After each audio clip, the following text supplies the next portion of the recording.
ദൈവം നൽകിയ മനോഹരമായ ഏദൻ തോട്ടത്തിൽ ആദവും ഹവയും സന്തോഷത്തോടെ ജീവിച്ചു പോന്നു. അവരുടെ സന്തോഷത്തിന് ആയുസ് കുറച്ചേ ഉണ്ടായിരുന്നുള്ളൂ.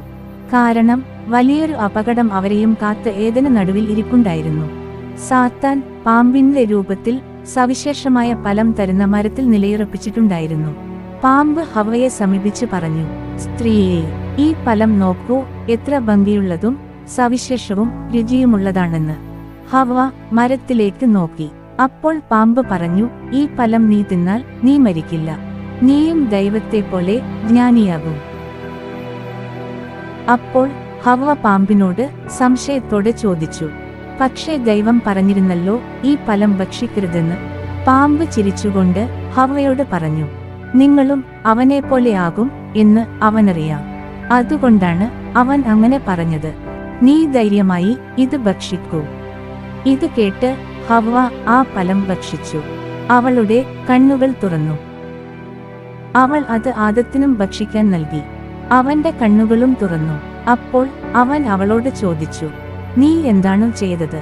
ഹവ്വ പറഞ്ഞു, പാമ്പ് എന്നെ വഞ്ചിച്ചു. അതേസമയം ദൈവം തോട്ടത്തിൽ നടക്കുന്നുണ്ടായിരുന്നു. അവൻ ആദത്തെ വിളിച്ചു. ആദവും ഹവ്വയും അവനെ ഭയന്ന് ഒരു മരത്തിന്റെ മറവിൽ ഒളിച്ചു. ദൈവത്തിന്റെ ഘോരമായ ശബ്ദം തോട്ടത്തിൽ മുഴങ്ങി, നിങ്ങൾ ഞാൻ നൽകിയ കൽപ്പന ലംഘിച്ചോ? ആദം ദൈവത്തോട് പറഞ്ഞു, ഹവ്വ മരത്തിൽ നിന്നും ഫലം പറിച്ചു കഴിച്ചു, എനിക്കും നൽകി. ഹവ്വ ദൈവത്തോട് പറഞ്ഞു, പാമ്പ് എന്നെ വഞ്ചിച്ചു.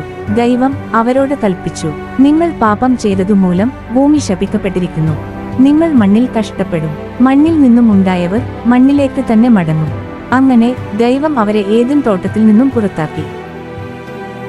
ഏദന്റെ കവാടത്തിൽ മാലാഖമാരായ കെരൂബുകളെ കാവലായി നിർത്തി. ഏദൻ തോട്ടത്തിൽ നിന്നും പുറത്തായ ആദവും ഹവയും മണ്ണിൽ പണിയെടുത്ത് ജീവിച്ചു.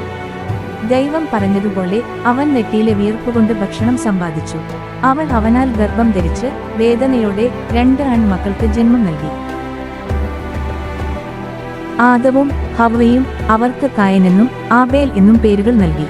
കായനും ആബേലും പ്രായപൂർത്തിയാകുന്നതുവരെ അവർ സന്തോഷത്തോടെ ഭൂമിയിൽ ജീവിച്ചു.